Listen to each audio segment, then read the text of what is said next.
ती आहे असं जेव्हा एखादा माणूस सांगतो ना, त्याचा अर्थच तो असतो की तो नक्कीच गरीब घरात जन्माला आलेला असतो. आता दुसऱ्या पिढीमधले जे लोक आहेत त्यांच्या बाबतीत थोडंसं वेगळं आहे. समजा आता माझ्या पोटी जन्मलेला मुलगा, त्याच्या बाबतीत तसं नाही म्हणता येणार समजा. पण पहिल्या पिढीतले जे लर्नर्स आहेत, ज्याला आपण फर्स्ट जनरेशन लर्नर म्हणतो, असे जेवढे बहुजन समाजातले लोक रयतमध्ये आले, विद्यार्थी म्हणून आले, शिक्षक म्हणून आले, किंवा काही कर्मचारी म्हणून आले, पदाधिकारी म्हणून आले, या सगळ्यांचा जर इतिहास बघितला तर त्याच्यात सर्वसामान्य दिसणारी एक गोष्ट आहे की त्या व्यक्तीचा जन्म गरीब कुटुंबात झाला. आणि खरं तर यांच्याच साठी अण्णांनी संस्था उभी केली होती की या लोकांचं आयुष्याचं सोनं झालं पाहिजे. आम्ही नशीबवान या अर्थानं की अशा गावात जन्माला आलो की ज्या गावामध्ये रयतची शाळा ऑलरेडी प्रस्थापित. राशीन माझं मूळ गाव, श्री जगदंबा माध्यमिक आणि उच्च माध्यमिक विद्यालय राशीन हे माझ्या शाळेचं नाव. 5वी पासून 12वी पर्यंत शिक्षण एकाच शाळेमध्ये झालं.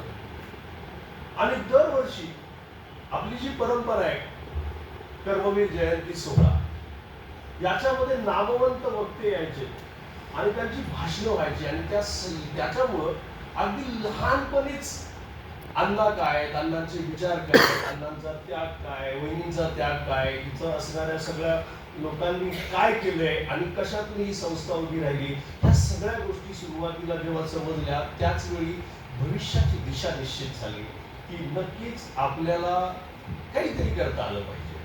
आणि जेव्हा पुन्हा पुन्हा एक कोटेशन सांगितलं जातं अण्णांचं की माझ्या शाळेत शिकलेला विद्यार्थी हा जगाच्या बाजारामध्ये बंद्या रुपयाप्रमाणे खणखणला पाहिजे. लहान होतो त्यावेळी असं वाटायचं कदाचित हे वाक्य आपल्यासाठी तर नसेल ना.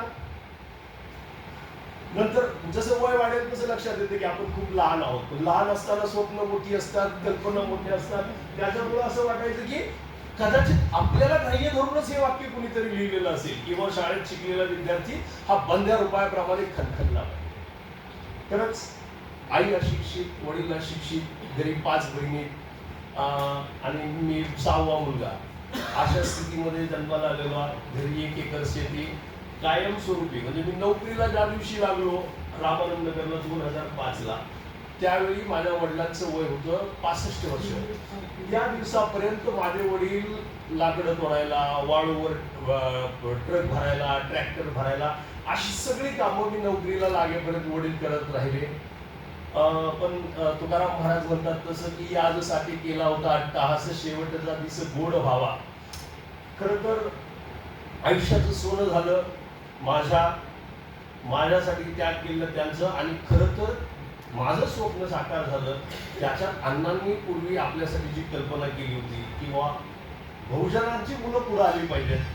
खरं तर ती गोष्ट रयतमुळेच होऊ शकते. फक्त महाराष्ट्रात रयतशिवाय पर्याय नाही. येणाऱ्या काळातही महाराष्ट्राचं नेतृत्व ही रयतच करत राहील याच्याही मनामध्ये आपल्याला काही शंका नाही. सगळ्यात महत्त्वाची गोष्ट की बॅरिस्टर पी.जी. पाटलांच्या नावानं दिला जाणारा आदर्श शिक्षक पुरस्कार हा माझ्यासारख्या सामान्य कुटुंबातल्या माणसाला मिळाला. खरं तर हे माझं भाग्य.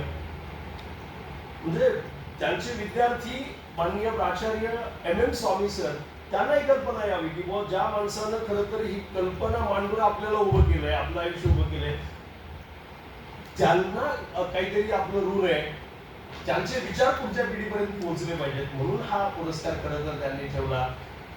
आपण फुल ना फुलाची पाकळी म्हणून अण्णांचं कार्य, पी.जी. पाटलांचं कार्य किंवा संस्थेचं जे कार्य आहे त्याला आपापल्या पद्धतीनं येणाऱ्या काळामध्ये आपण हातभार लावत राहू. रयतचा एक मोटोच आहे की जरी आपण म्हणत असलो स्वावलंबी शिक्षण हेच आमचे ब्रीद, तर त्याच्यासोबत आपण एक कुटुंब म्हणून काम करतो. आणि या कुटुंबानं नेहमीच अण्णांचा आणि वहिनींचा त्याग लक्षात ठेवून इथल्या सगळ्या जो ट्रॅडिशन आहे आपल्या मोठमोठ्या लोकांची, पदाधिकाऱ्यांची, त्यांचा त्याग, त्यांची निष्ठा, या गोष्टी आपण विचारात घेऊ आणि निश्चित येणाऱ्या काळामध्ये आपण चांगल्या पद्धतीनं काम करत राहू. आणि रयतचं नाव हे जगामध्ये कायमस्वरूपी रोशन कसं राहील त्या दृष्टीनं प्रयत्न करू. या पुरस्कारासाठी माझी निवड केली त्याबद्दल मी आपल्या सर्वांना धन्यवाद देतो. आणि खरंच हा पुरस्कार जेव्हा माझ्या नावाला लागेल इथून पुढं मी असं समजतो की हा पुरस्कार मला मिळाला आहे हे माझ्या वागणुकीतून पण दिसेल इतकी मी आपल्याला ग्वाही देतो आणि थांबतो. फक्त एकच गोष्ट असते की बरीच स्वप्न पूर्ण होत असतात आणि ती स्वप्न पूर्ण होत असताना एखादं काहीतरी मिसिंग असतं. कदाचित ह्या आईला जर माझी आई असती अशिक्षित तर अजून बरं वाटलं असतं. पण चला नियतीच्या मनात काहीतरी वेगळं असतं. येणारा काळ हा नेहमीच आपल्यासाठी उज्ज्वल असावा ही सदिच्छा व्यक्त करतो आणि मी माझं मनोगत थांबवतो. जय हिंद, जय कर्मवीर.